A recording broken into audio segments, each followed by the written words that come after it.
আজকে স্পন্দনের পৈতে হবে এই সুরেতেশ্বরতলা শিব মন্দির থেকে। এই মন্দিরটা কিন্তু প্রপার শান্তিনিকেতনে নয়, শান্তিনিকেতনের থেকে বেশ কিছুটা বাইরে। এই জায়গাটার নাম হচ্ছে সুপুর।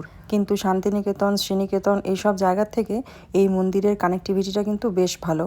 আমি তো খুব ছোটোবেলার থেকেই এই মন্দিরে আসতাম বাবার সঙ্গে। শিবরাত্রি বা অন্য যে কোনো পুজোতে সাইকেলে করে বাবার সঙ্গে চলে আসতাম। আর এই মন্দিরের পরিবেশটা এত সুন্দর, চারিদিক একেবারে নিরিবিলি আর শান্ত। মনে হয় যেন এই মন্দিরে এলে ঘন্টার পর ঘন্টা বসে কাটিয়ে দিই। এখন তো মন্দিরটায় অনেক কিছুই পাল্টে গেছে, অনেক কিছুই নতুন হয়েছে। আমরা যখন ছোটোবেলায় আসতাম তখন এত কিছু ছিল না। তখন এই গাছগুলো শুধু ছিল, বড় একটা পুকুরও ছিল, কিন্তু এরকমভাবে কংক্রিটে বাঁধানো ছিল না। আর এই মন্দিরটা মেন রোডের একদম ওপরেই, মানে বোলপুর শান্তিনিকেতনে ঢুকতে গেলে এই মন্দিরটাকে ক্রস করতেই হবে। আর আজকে স্পন্দনের পৈতেটা এই শিব মন্দিরে দেওয়ার কারণ হচ্ছে, আপনাদেরকে আগের একটা ভিডিওতে বলেছিলাম যে হিসেব মতন স্পন্দনের পৈতে হওয়ার কথা ছিল বক্রেশ্বর মন্দিরে, যেহেতু আমাদের কুলদেবতা হচ্ছেন বাবা বক্রেশ্বর।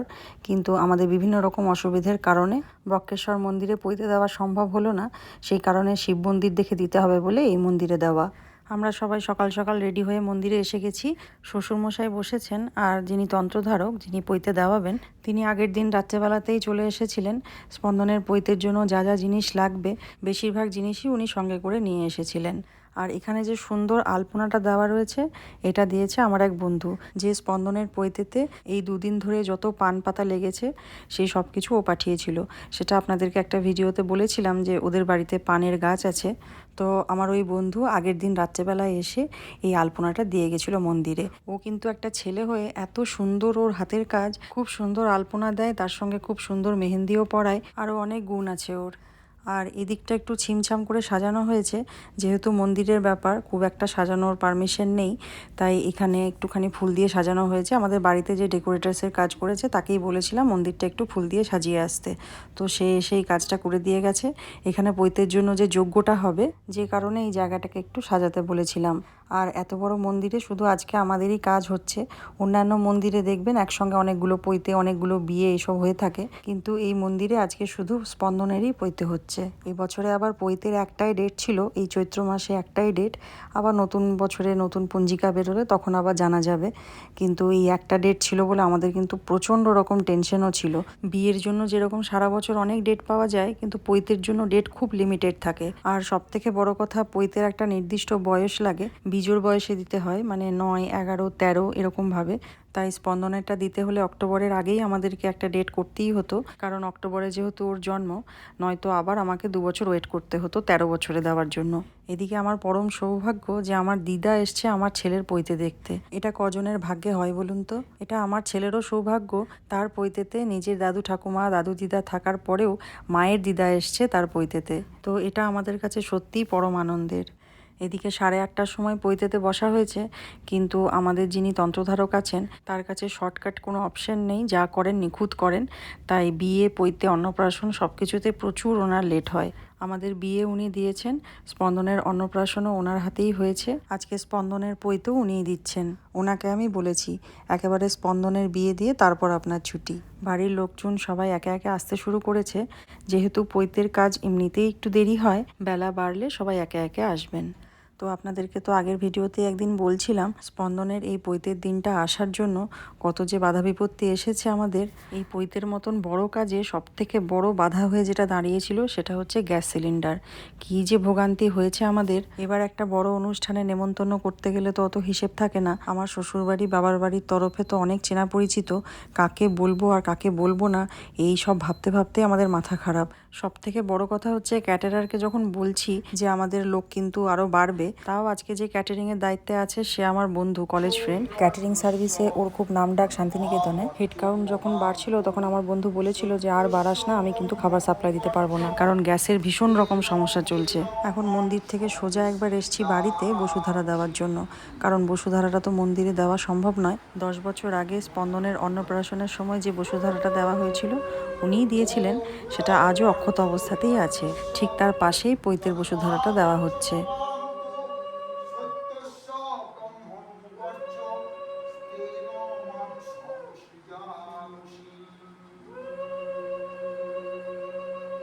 যদবা বর্চ গবামুত সত্যস্য ব্রহ্মণো বর্চ স্তেন মাম সংসৃজামসি রাজ বসো ইহা গচ্ছ ইহতিষ্ঠত্রাধিষ্ঠানং কুরু তস্মৈ শতং জীবেম শরদো বয়ন্তি ওম শান্তি। বসুধারা দিয়েই আবার চলে এসেছি মন্দিরে। এসে দেখি অনেক লোকজন এসে গেছে, অন্যদিকে খাওয়া দাওয়াও শুরু হয়ে গেছে। এই মন্দিরের অন্য আরেকটা সাইডে এরকম হলে খাবারের ব্যবস্থা করা হয়েছিল। মন্দিরের মধ্যে কোনো রকম রান্না করা হয়নি। আমার যে বন্ধুকে ক্যাটারারের দায়িত্ব দেওয়া ছিল সেই সমস্ত রান্না বানিয়ে এখানে নিয়ে এসে সার্ভ করেছে। তো যেহেতু মন্দিরে পইতে হচ্ছে আর যেহেতু শিবের মন্দির, তাই নিরামিষ খাবারেরই ব্যবস্থা করা হয়েছিল। শিব মন্দিরে তো আর কোনো রকম বলিদান হয় না বা মাছের ভোগও হয় না। কালী মন্দিরে যেরকম মাছ মাংস খাওয়ানো হয়, এই শিবের মন্দিরে সেটা অ্যালাউড নয়। তো একজন ভদ্রমহিলার তো এই নিরামিষ খাবারের আয়োজন করা হয়েছে বলে তো খুবই সমস্যা তার। আমার পরিবারের লোকের কাছে উনি অনেক মন্তব্যই করেছেন, সবই আমার কানে এসেছে। তবে সেদিন বাকি যারা উপস্থিত ছিলেন তাদের মুখে তো কোনো সমস্যার কথা শুনিনি। তবে ওনার যে বেশ সমস্যা হয়েছে মাছ মাংস খেতে পারেনি বলে, সেটা আমরা ভালোই বুঝেছি। কিন্তু স্পন্দনের এই পৈতে অনুষ্ঠানে যে নিরামিষ খাবারেরই ব্যবস্থা থাকবে সেটা উনি কিন্তু আগের থেকেই জানতেন। তাও তিনি আমার পরিবারের লোকজনের কাছে এমন সব মন্তব্য করেছেন, মনে হয়েছে যেন আমি আমার পরিবারের সমস্ত নিয়ম লঙ্ঘন করে, মন্দিরের সমস্ত নিয়ম লঙ্ঘন করে ওনাকে বসে বসে মাছ মাংস খাওয়াই। আবার পৈতের দিন যে সমস্ত রান্নাগুলো হয়েছিল সেটা নাকি ওনার কথা অনুযায়ী খুবই খারাপ ছিল। সে না হয় মানলাম উনি বড় বড় 5 স্টার হোটেলে বা 7 স্টার হোটেলে হয়তো খেয়ে অভ্যস্ত, তাই হয়তো শান্তিনিকেতনের এক নামী ক্যাটারারের খাবার ওনার পছন্দ হয়নি। কিন্তু একমাত্র উনি ছাড়াই সবাই ওই নিরামিষ খাবারের সুনাম করে গেছেন। যাকগে, এরকম একটা পবিত্র অনুষ্ঠানে এসে আপনি এরকম ধরনের মন্তব্য করেছেন, বাবা মহাদেব নিশ্চয়ই আপনার কথা শুনবেন। এদিকে আমার শ্বশুরমশাইও বেশ কয়েকদিন ধরেই অসুস্থ, মানে শরীরটা ঠিকঠাক যাচ্ছে না। যতই হোক বয়স হয়েছে তো, কিন্তু ওই যে নাতির পৈতে, নিজের হাতে নাতির পৈতে দেবেন এটাই ওনার মনের ইচ্ছে। বাড়ির বেশিরভাগ লোকজনই চা জুস এসব খেয়েই আছেন, কারণ কেউ বসেছেন পৈতেতে মানে পুজোয়, আবার কেউ কেউ ভিক্ষা দেবেন, সে কারণে বেশিরভাগ সবাই না খেয়েই আছেন। তবে আজকে গরমটা সেভাবে কিন্তু একদমই নেই। গতকাল সন্ধেবেলা এমন মেঘ গুড়গুড় করছিল আর বিদ্যুৎ চমকাচ্ছিল, আমি তো ভাবলাম কি জানি বাবা আজকে আবার সারাদিনটা না বৃষ্টি হয়, কারণ আজকে রবিবার আর নিউজে দেখাচ্ছিল যে রবিবারে ঝড় বৃষ্টির সম্ভাবনা আছে। আর বৃষ্টি শুরু হওয়া মানেই তো জল প্যাচপ্যাচানি কাদাতে অনেকেরই আসতে অসুবিধে হবে, তো সেই একটা ভয় আমাদের মধ্যে কাজ করছিল। যাই হোক, মনে হয় না আজকে আর কোনো রকম বৃষ্টি হবে, আর যদি বা হয়ও সেই রাতের দিকে। ওম সুরতেশ্বর শিবায় স্বাহা ওম সুরতেশ্বর শিবায় স্বাহা। এদিকে তো স্পন্দন আনন্দ করছে ঠিকই, কিন্তু দুদিন ধরে ওর মনের ভেতরে একটা ভয় কাজ করছে। সেটা হচ্ছে ওর আজকে কান ফুটো হবে আর তার সঙ্গে সব চুল চলে যাবে। এই কান ফুটো করতে কতটা লাগবে না লাগবে সে নিয়ে তো বাড়ির সবাইকে দুদিন ধরে প্রশ্ন করে যাচ্ছে। তার সঙ্গে ওর চুলগুলো সব চলে যাবে সেই নিয়ে ওর খুব দুঃখ। তো এখন তো অনেক রকম নিয়ম কানুন বেরিয়েছে, অনেকে কান ফুটো করতে চায় না বলে নাপিতকে মূল্য ধরে দেয়, আবার অনেকে আজকাল মাথা ন্যাড়াও হতে চায় না। তো আমরা এরকম কিছু করব না, পৈতের জন্য যা যা নিয়ম কানুন আছে সেগুলো সবটাই পালন করব। এখন এই মন্দিরের ঘাটে এসেছি, ওর মাথা কামানো হবে, তার সঙ্গে কান ফুটো হবে। ও তো ভয়ে অস্থির, তার সঙ্গে আমারও বুকটা খুব দূর করছিল। আর এই প্রথম স্পন্দনের মাথায় খুর দেওয়া হলো। এর আগে যতবার ও চুল কেটেছে ওই ট্রিমার দিয়েই কাটা হয়েছে, খুর ব্যবহার করা হতো না যেহেতু পৈতে হয়নি বলে। তো আজকে যেহেতু পৈতে হচ্ছে সেই জন্য প্রথম ওর মাথায় খুর দেওয়া হলো। আপনারা তো জানেনই যে ব্রাহ্মণ বাড়িতে ছেলেরা 3 বার মাথা ন্যাড়া করতে পারে। একবার এই পৈতের সময় বাবা মা যখন মারা যান তখন। কিন্তু ওই খুর দেখে স্পন্দন এত ভয় পাচ্ছিল যে কিছুতেই ও মাথা ন্যাড়া করতে চাইছিল না। সেই জন্য বলা হলো একটু খুরটা প্রথমে ঠেকিয়ে দিয়ে একটুখানি চুল তুলে দিয়ে তারপর ট্রিমার দিয়ে পুরোটা করে লাস্টে আবার খুর দিয়ে পরিষ্কার করে দিতে। আর আমি এদিকে হাতে একটা অ্যানাস্থেশিয়ার ক্রিম নিয়ে ঘুরছি, স্পন্দনের কান ফুটো হবে সেই জন্য লাগাতে হবে। ব্যথা করছে? কিচ্ছু হবে না, কিচ্ছু হবে না। ব্যথা করার তো কথা নয়। ব্যথা করে বলো আমি ছাড়ি দেবো, এরকম করে কিন্তু থাকতে হবে তাহলে। হ্যাঁ, বলো এই অবস্থায়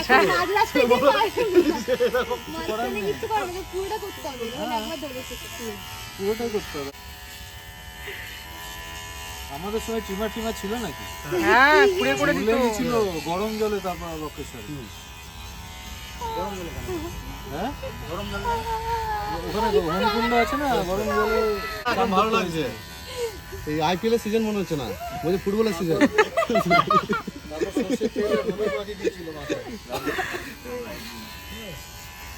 তবে এতক্ষণ সব ঠিকঠাকই ছিল, কিন্তু যেই এই মাথা কামাতে বসলো আর কান ফুটো হবে, অমনি আমার মনের মধ্যেও কিছু যেন একটা চলছিল।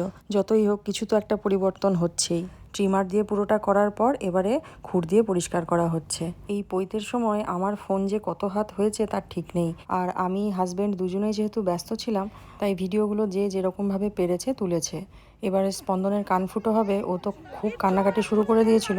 আর সত্যি কথা বলতে আমারও ভীষণ কান্না পেয়ে যাচ্ছিল। আমি জানি না কেন, আমি এমনিতে ওকে সবসময় সাহস দিই, কিন্তু এই সময় কেমন যেন ওকে একটা বলির পাঠার মতন লাগছিল। সবাই ওকে ঘিরে দাঁড়িয়ে আছে আর ওর বেচারা যত শাস্তি। সবাই ওকে যে যার মতন সাহস জোগাচ্ছিল, আমিও ওকে সাহস দিচ্ছিলাম যতটা পারছিলাম। কিন্তু যতই হোক, যার হয় সেই বোঝে। অন্য সময় যখন ভ্যাকসিন নেয় তখন কিন্তু এরকম কিছু মনে হয় না, কিন্তু আজকে একটা কেমন যেন মনে হচ্ছে।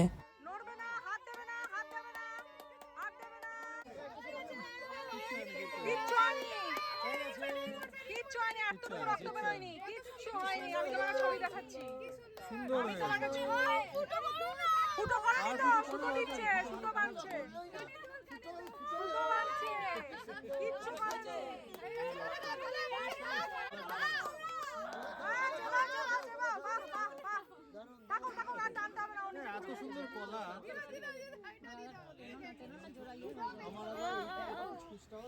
ওই একটু বার করে দাও না।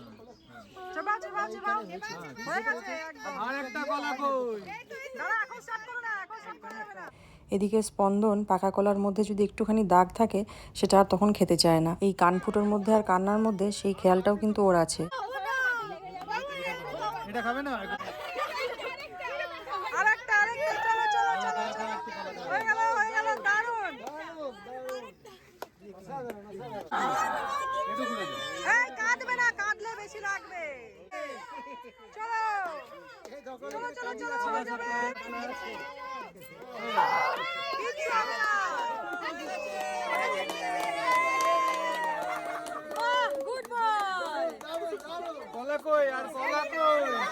যাক, আমাদের মনের ভেতরে একরাশ ভয় নিয়ে কাজটা ভালোই ভালোই মিটে গেছে। আমি তো ভাবছিলাম কি জানি বাবা আবার রক্ত না বেরিয়ে যায়। যে দিদি করলো তার হাত ভালো বলতে হবে, খুব সুন্দরভাবে হয়ে গেছে।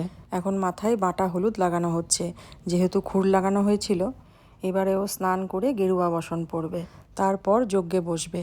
আজকে মোটামুটি বিকেল অবধি চলবে, কারণ আমাদের যিনি পুরোহিত মশাই আছেন তার কাছে কোনো ফাঁকি নেই আর কি।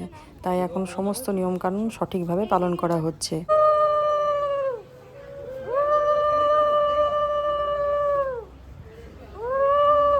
এই যে ব্রহ্মচারী বেশে স্পন্দন এখন যজ্ঞে বসবে। ও সবার উপরে এখন ভীষণ রেগে আছে, যেহেতু কানফুটো করানোর সময় আমরা সবাই হাততালি দিয়ে মজা করে ওকে ভোলানোর চেষ্টা করছিলাম যাতে ও ভয় না পায়। বেচারা ওর খুব রাগ হয়েছে, তার সঙ্গে আবার সারাদিন খাওয়া নেই, তো সেটাও একটা ব্যাপার। তবে এই মন্দিরে পইতে হলে একটা সুবিধে, বাড়িতে 3 দিন ঘরবন্দি থাকতে হয় না। পইতে হয়ে গেলে মোটামুটি ফ্রি। তার উপরে আবার আজকে একাদশীও পড়ে গেছে, তো এমনিতেও স্পন্দন আজকে সেরকমভাবে কিছু খাবে না, ওই ফল মিষ্টিই খেতে পারবে। দেব নাম অস্মি প্রজাপতি ঋষি প্রসবে অশ্বিন বাহুভ্যাং উষ্ণ হস্তাভ্যাং হস্তং গৃহ্ণামি শ্রী স্পন্দন এব শর্মণ প্রজাপতি ঋষি লগ্নাদয়। তবে আমার শাশুড়ি মা এত অসুস্থ, তারপরে সেই সকাল থেকে না খেয়ে বসে আছে ব্রহ্মচারীকে ভিক্ষা দেবে বলে। বিকেল প্রায় 4টে মতন বাজে, এখন অনেকক্ষণই বাকি। অন্যদিকে শ্বশুরমশাই বসেছেন সেই সকাল 1:30 নাগাদ।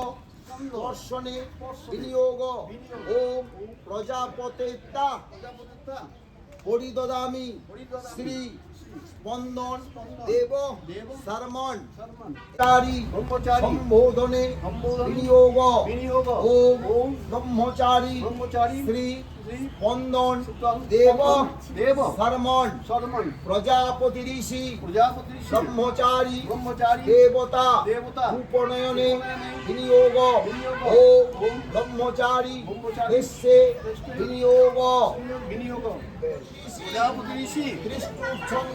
ছন্দ রেখলা দেবতা উপনয়নে রেখলা পরিধাপত্য আচার্যস্য মানবক বাচনে বিনিয়োগ ওম ইয়ং দুরুক্তাৎ পরিবাধ।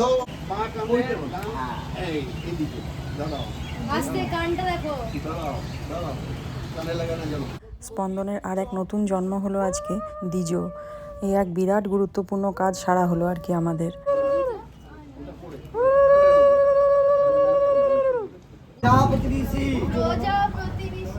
আচার্য দেবতা আচার্য দেবতা আচার্য আচার্য মন্ত্রণে মন্ত্রণে বিনিয়োগ বিনিয়োগ ও ও অধিহি অধিহি ও ও ওম সাবিত্রী সাবিত্রী যে যে ভবান ভবান অনু অনু প্রবিতু প্রভৃত এই ব্রহ্মচারী এই ব্রহ্মচারী দেহে দেহে হে সূর্যদেব হে সূর্য আপনি আপনি আপনার তেজের দ্বারা আপনার তেজে আমার আমার সপ্ত সব জন্মার্জিত জন্মার সমস্ত সমস্ত পাপ পাপ ক্ষয় করিয়া ক্ষয় করিয়া ব্রহ্মতেজ ব্রহ্ম প্রদান করুন প্রদান করুন ব্রহ্মতেজ ব্রহ্মতেজ প্রদান করুন প্রদান করুন ব্রহ্মতেজ ব্রহ্মতেজ প্রদান করুন প্রদান করুন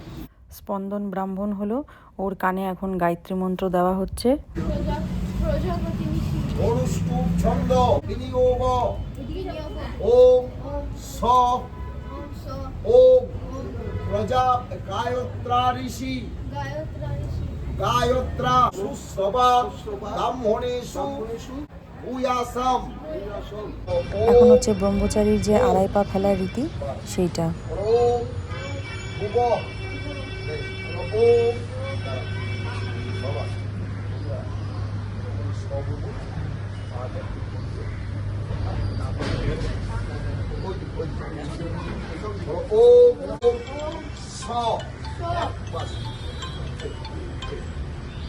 আমার ব্যক্তিগতভাবে মনে হয় পুরো পৈতেতে ব্রহ্মচারীর এই আড়াই পা ফেলার নিয়মটা ভীষণই সেনসিটিভ একটা নিয়ম। ভীষণভাবে অ্যালার্ট থাকতে হয় যাতে কোনোভাবেই 3 পা না পড়ে যায়। আপনি আপনি আমাদের আমাদের গৃহে গৃহে গমন করুন গমন করুন।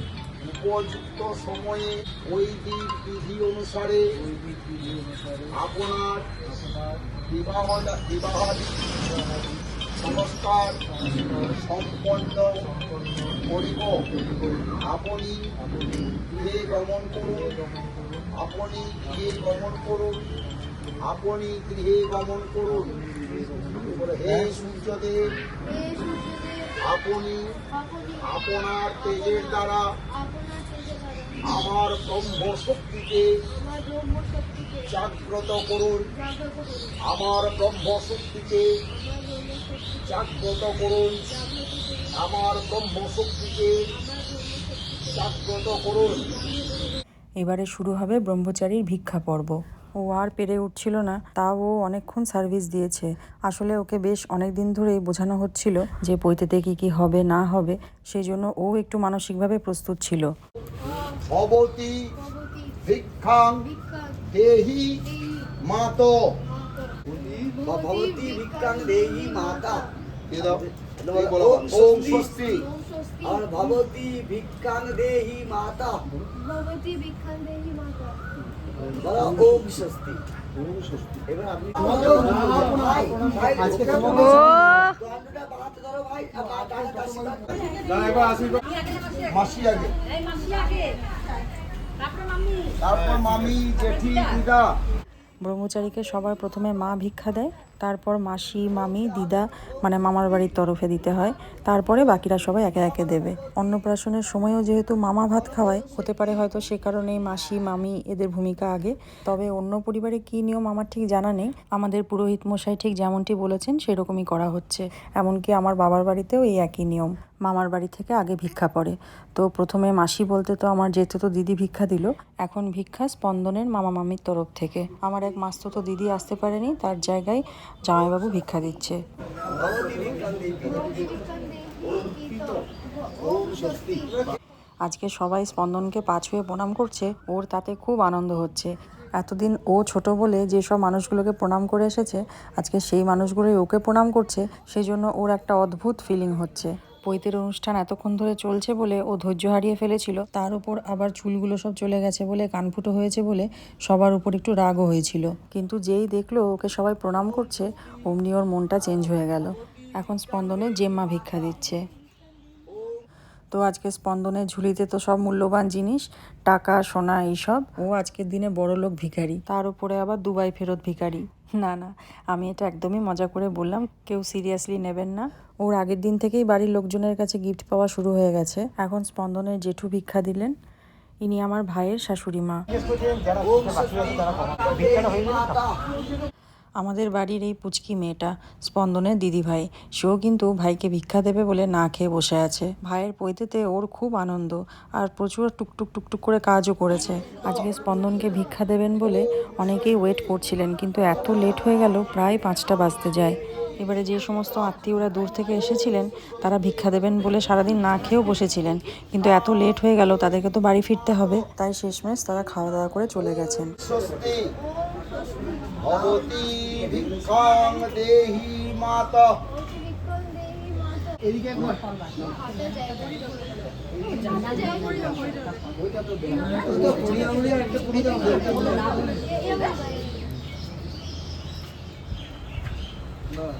माता। ভবতি ভিক্ষাং দেহি মাতা। ওম স্বস্তি। ইনি হলেন আমাদের মাসিমণি, মানে হাজব্যান্ডের একমাত্র মাসি। হাজব্যান্ডের এক মামা আছেন, উনি আগের দিনের অনুষ্ঠানে ছিলেন, আজকে বিশেষ কারণে উনি থাকতে পারেননি। যাই হোক, স্পন্দনের পৈতে খুব সুন্দরভাবে সম্পন্ন হলো। আপনারা নতুন ব্রহ্মচারীকে আশীর্বাদ করবেন যেন আগামী দিনগুলো ওর খুব সুন্দর হয়।